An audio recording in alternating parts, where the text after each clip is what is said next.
Channel 2, NBC's news station of the year. Now, Channel 2 News Weekend with Tim Lake, Linda Laurel, Ted Shaw, Rick Swartz, and the Channel 2 News team. Hello, everybody. I'm Linda Laurel. Tim Lake will join us live from Galveston in just a moment. But first, our top stories. Multi-millionaire and publishing giant Malcolm Forbes is dead. The 70-year-old Forbes was pronounced dead late this afternoon at his home in New Jersey. Forbes had just returned home this morning from a trip to London. He died in his sleep of a heart attack. Forbes published a business magazine that bears his name and was known for throwing lavish parties and speaking his mind. And the music world is mourning the loss of the singer known as the Prince of Wales. Johnny Ray died this afternoon of liver failure. The 63-year-old Ray shot to the top of the charts in the 50s, blending rhythm and blues with country and gospel. His first and perhaps greatest hit was Cry. That record sold more than 25 million copies in its original release. Johnny Ray died this afternoon in Los Angeles, surrounded by family and friends. The Houston Turf Club pulled out its version of a smoking gun today, playing secret tapes they say prove a conspiracy to control Texas horse racing. Leslie Vallone and associates were denied a license to open a racetrack and are now suing Governor Bill Clements and 26 others. The suit claims they conspired with Ohio real estate developer Edward D. Bartolo to monopolize Texas horse racing. Unveiled today, portions of a 3-hour conversation between Texas Assistant Attorney General Bill Conover and an undercover private investigator.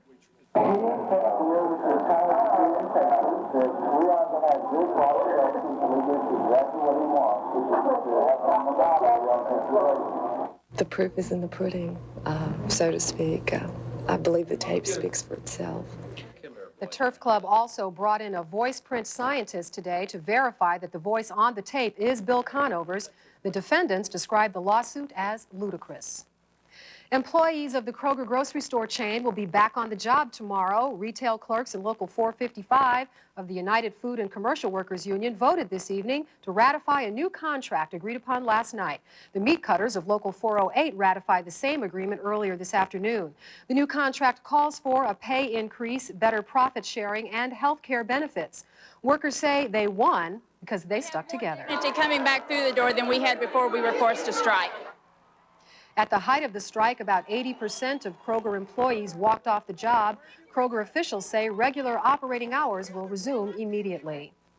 A Houston area school district lost its accreditation today after a 35-year history of problems. The Kendleton Independent School District in Fort Bend County was cited by the State Board of Education for poor student performance, program deficiencies, and several violations of state laws. Kendleton is a one-school district with 150 students. It's been on a state warning list since 1984.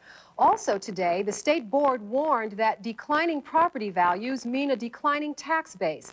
And that means Texas schools will be $110 million short this year. The legislature goes into special session Tuesday to overhaul the school finance system. Tomorrow, I will host a half-hour documentary on the school finance issue. That's here at noon on Channel 2. Hundreds of students showed off their brain power today at the 7th annual Texas Academic Decathlon. Teams of A, B, and C students from 40 schools across the state compete against each other in the competition that's the forerunner of the national contest. 4 of the last 6 times Texas has made it to the nationals, it has won, twice coming in second place. That competition wraps up tomorrow. And the space shuttle Atlantis is fueled and ready for a nighttime launch. The launch has been delayed 3 days by weather and the health of Mission Commander John Creighton. But the Navy captain is feeling better now. The exact time of the launch will not be announced until just before liftoff because Atlantis reportedly carries a spy satellite.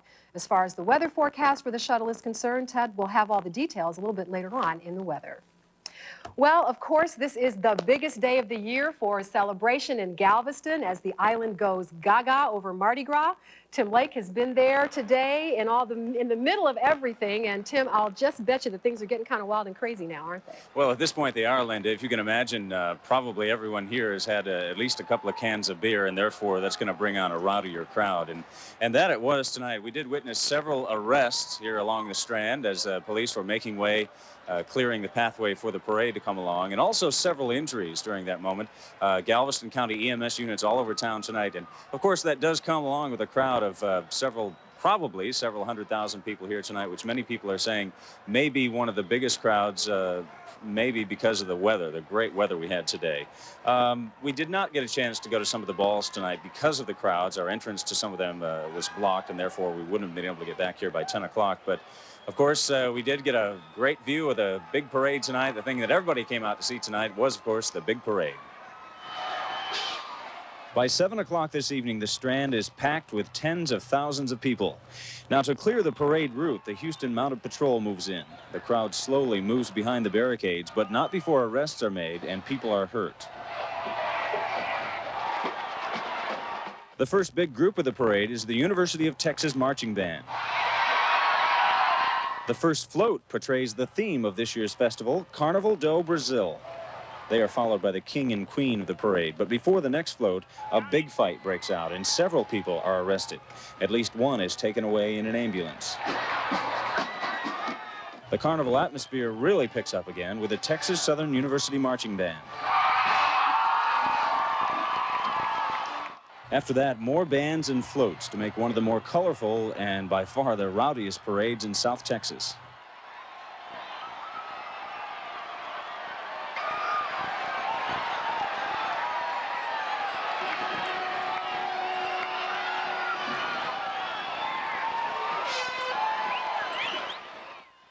Now, here's some real flavor of a Mardi Gras. Carnival dancers get everyone excited with a Latin beat.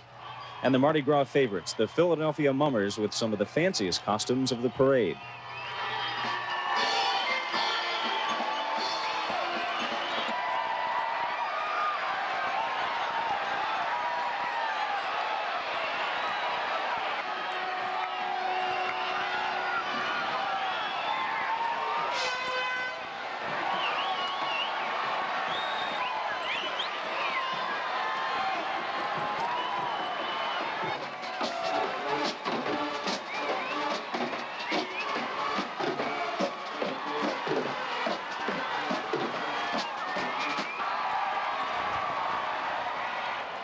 Well, let me tell you, this is one of the most fascinating parades to watch as it comes through the Strand here in Galveston.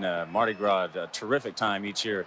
The weather, of course, really made it this year into the 70s, and Ted Shaw will tell us later, who knows, probably into the 80s down here today. And a lot of the crowd still here tonight as a cool breeze is blowing in off the Gulf tonight.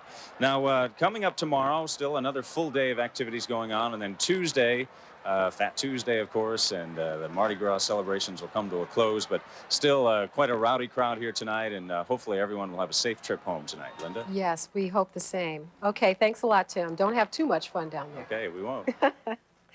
Well, another first in the Soviet Union today. Up next, the first multi-party elections. And a permanent way we'll remember a Houston sportsman. We'll be right back. Tonight's Channel 2 News is brought to you in part by Mitsubishi and First Gibraltar.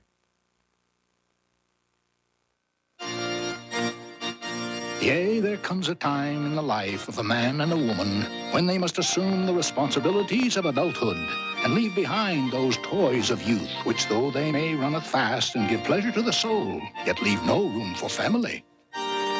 The Mitsubishi Galant Sports Sedan. It's not only fast and gives pleasure to the soul, it leaves plenty of room for family. Yay. You could save up to $1,000 at your Houston area Mitsubishi Motors dealer now.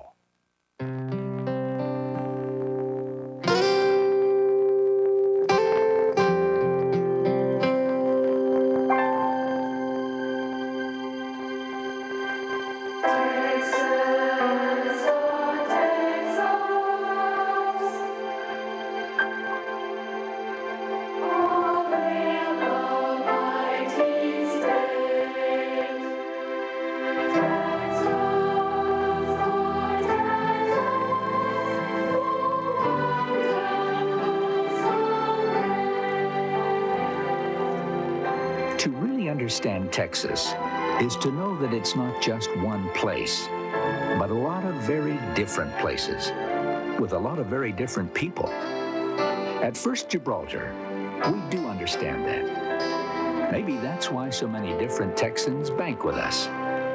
First Gibraltar, for years to come.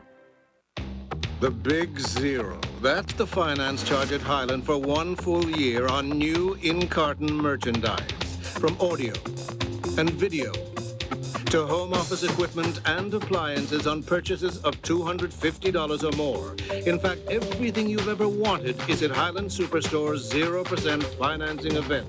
Except, of course, the interest payments. And by the way, it's now through Monday. It looked like a scene out of the Old West, covered wagons, men on horseback. But today's ride through Northeast Houston was aimed at blazing a trail to link the present with the past.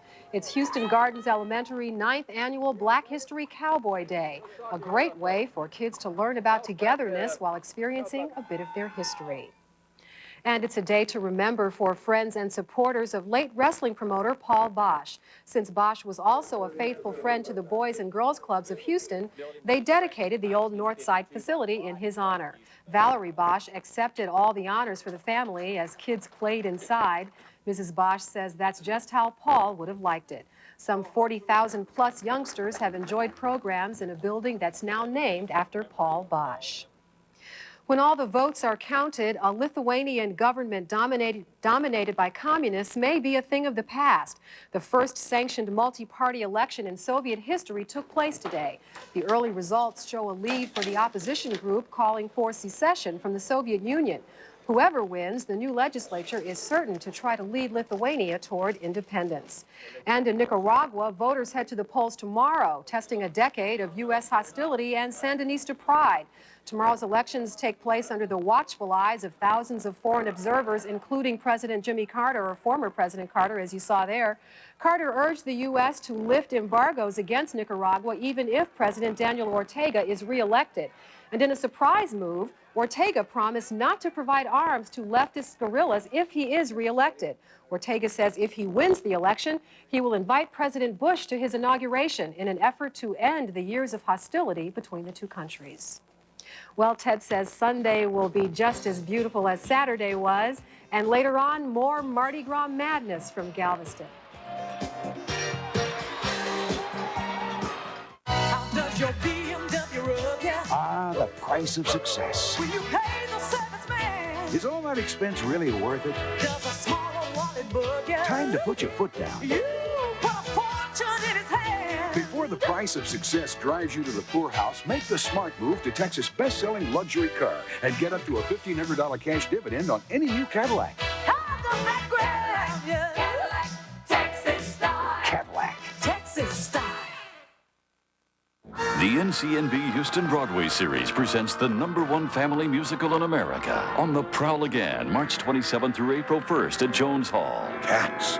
The magic, the mystery, the memory will live forever. Cats. The 7-time Tony Award winner, the once-in-a-lifetime experience, the most exciting family musical. In a word, Cats. Tickets are on sale now. Channel 2 is proud to work for the arts in Houston. I escorted the body of a Vietnam hero home to his family. Now those people can't even bury their only son. Have you forgotten those mobs, the violence? I'm looking at a civil rights suit on one hand and a possible murder mystery on the other. The name of the game is survival. Stand alive any way you can. I thought he was gonna get us all killed. Was Lieutenant Johnson shot in the front or in the back? John Lithgow, Morgan Freeman, Resting Place. Tonight at 1 on Channel 2. Something surprising happens when you heat your water with natural gas. You may find yourself with more money to spend. Fact is, efficient natural gas heats water quicker than electricity and saves the average family about $200 a year. And isn't that the kind of surprise you like? Affordable natural gas from Entex, the money-saving energy for a new age.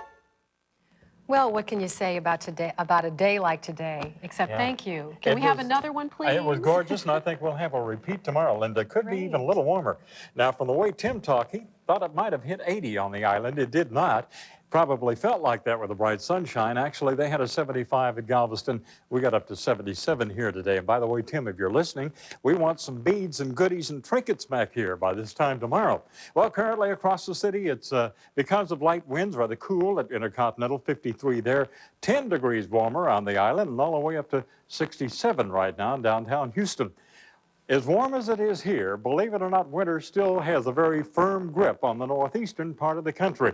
Blizzard conditions back there, heavy blowing snow from Indiana across Ohio, and now along the leeward side of the lakes, pushing toward the southern New England areas. Cold, you bet. It is currently 3 above at Minneapolis-St. Paul. We've got a 1 being reported at Sault Ste. Marie, Michigan. 2 degrees in northern Maine at Bangor. 11 degrees at Chicago. The snow has stopped there, but of course wind chill readings are well below 0 all through the upper Midwest. Teens and 20s all the way down into parts of Kansas, Nebraska, and Missouri. Fortunately, we're on the other side of this front, and the front is pulled up stationary. If it even enters Texas, it'll get just in the northeastern corner of our state. We're seeing 60s and even a few 70s at this hour to the south and west of that front tonight. By the way, across the state of Florida, it is a gorgeous night. Should be great for a lunch. So far as the weather goes, skies are clear at the Cape, winds west at 6. And currently they've got a 54-degree temperature. We're calling for ideal conditions there, clear skies in the overnight period and continued light winds. Much the same as we've got across our state. Our skies are clear. We've had hardly a cloud anywhere in Texas today. Still seeing 50s and 60s, a bit cooler in the Panhandle. Here's that front. It may make it across the Red River, but the cold air really is well behind the front up in eastern Kansas and back through central sections of Missouri. 25 degrees at this hour up at Topeka. Now for tomorrow, a lot of sunshine for south central parts of the country. Continued snow moving into the southern New England states. Possibly snow showers up here in the north central part of the country. Cold in the east and quite warm out in the desert southwest. A lot of 80-degree temperatures out across Arizona and into southern California tomorrow. Our forecast for tonight, clear skies. Again, it'll be rather chilly by morning. We're calling for a low of about 42. Bright sunshine tomorrow. We could hit 70 for a high tomorrow, or maybe even 72 or so. We're calling right now for partly cloudy skies, low 70s for a high on Monday. The weather is ideal and should stay that way, I think, Linda, until along about Wednesday. Oh, and that's then wonderful. Downhill. Well, we'll enjoy it while it Yeah, lasts. you bet. Okay, thanks, Ted. Are the Astros for sale? Up next in sports, Rick Schwartz gets the opinion of a former Astros co-owners. And in basketball, the Cougars are on a roll, while the Rockets wish they could win 2 in a row. Sports is next. I've driven Toyotas 500,000 miles. In 1982, I bought a Toyota 4x4, and 8 years later, I got over $3,100 back for it. That means I own that truck for about $100 a month. I use my truck in field work as an archaeologist. 155,000 miles, and all I replaced was an alternator. I just bought a 1990 4x4 Toyota pickup. It's easy to see why I love my new Toyota. Toyota quality pays for itself. That's why it pays to see your Toyota dealer now. Okay, thanks. Hi, Tim. Dan got sick. You're going to Paris. Paris? And I'm Tim Harris reporting. The network was short-handed covering the bicentennial over there, so it was a big break for me. You guys make it? Okay, hold on. I'll be right there. I'm getting some incredible stuff here. Fantastic. When am I going to see you? But as far as my boss was concerned, I still had to prove myself. Bucks for you. And what about the fireworks? From the French bicentennial. AT&T Long Distance. No one else gives you this remarkable power to manage your world. Good job, Tim. No one. Thank you for using AT&T. The next Byron Allen Show is springtime fresh. They have this new 24-hour deodorant. That's great. When people stop talking to you, you know it's a new day. With the star of Geraldo Rivera, designing women's Dixie Carter. Stand-up comedy from Jimmy Walker. How come black people don't have tattoos? And the latest hit from Stephen Bishop. All on the next Byron Allen Show. After Saturday Night Live, only on Channel 2. This is old. This is new. At Montgomery Ward, 1,000 of the hottest brand name items in America are on sale now. With big screens, hot jeans, everybody's dream machine. What else is new? Our lazy days, crazy nights of power and megabytes. 1,000 of America's hottest brand name items, all backed by the Montgomery Ward price match guarantee. All on sale now. Montgomery Ward, still is what's in it for you. And Rick Schwartz joins us now for the latest in the sports world. Any news yet on baseball? I'm getting tired of this, but what can you do? Hey, here we go again, folks. Owners and players talked for 5 hours today in New York, came out and said, hey, they've just got about everything nailed down except salary arbitration. And that issue, neither side has budged, and player union rep Don Fear said because of that, there was no reason to meet formally tomorrow, but he would stick by the phone if the owners want to call. Monday, Fear is scheduled to leave New York and brief players around the country, and if the two sides can't agree by then, look out. Start of the regular season, I'm afraid. And according to a report in the Houston Chronicle this morning, Astro owner John McMullen would like a quick settlement because he wants to sell the club. The Chronicle says they have 3 well-placed sources who say McMullen wants to get it done within 90 days. Now, he has 80% ownership in the Houston Sports Association, which not only owns the Astros, but also controls the Astrodome, the Astro Hall, the Astro Arena, and hotels, among other things. Total worth about $180 to $200 million. McMullen and Astro management will not comment, but if true, it'll be interesting to see if any group locally comes forth to try and buy the Astros and all the rest of it. And with that in mind, Spencer Tillman talked to Don Sanders earlier this evening about the Astro situation. Sanders recently had his share of the HSA bought out by McMullen. If John McMullen does indeed sell the Astros, then it be sold to a group or an owner with Houston's best interest at heart won't figure into the equation. According to some, it will be strictly a matter of economics. I would guess that John would sell the ball club to the highest bidder. And I really can't blame him for that. But I would think that John's primary concern would be getting the best price. Now, this whole matter of the possible sale of the Astros isn't exactly what you call a sudden revelation. A Chicago paper reported it over a month ago, and rumors have been circulating long before then. So since everything that has been said is strictly conjecture, let's add this. This indeed would be an opportune time to sell the Astros. He bought the Astros for $19 million back in 1979. Numbers being tossed around now put the team's worth at around $100 million. Not a bad return. Perhaps those numbers are high, but then so is John McMullen's age. At 71, he may be growing weary of the hassles of a city that, in his words, hasn't treated him fairly. The arguments sound good, and the speculations are many, but for now, only John McMullen knows his true intentions. Spencer Tillman, Channel 2 Sports. Well, there's sad news in baseball world tonight, I'm afraid. Former Boston Red Sox player Tony Conigliaro died of kidney failure this afternoon at the age of 45. Tony C., as he was known, had a brilliant career shortened by a beanball back in 1967, and he was never the same after it. Conigliaro suffered a serious heart attack in 1982 and has been in poor health ever since. Tony C. dead at the age of 45. All right, let's talk some basketball. And unfortunately for the Rockets tonight, they weren't playing in New Jersey. They were in Atlanta instead. Say goodbye to that one-game road winning streak, folks. Hawks beat the Rockets tonight, 104-96. Atlanta jumped out to an early lead, led 59-52 at the half. Nice penetration by Kenny Smith, pass to Kevin Willis. Willis had 25 tonight. Akeen had an off-night shooting, but helps here on the steal to Thorpe, and boom, Otis, 25 tonight. Rockets did make a run of it late in the game. Vernon Maxwell here with a nice reverse for the 2. But watch this one now coming up. Dominique Wilkins, he had 26 tonight. He put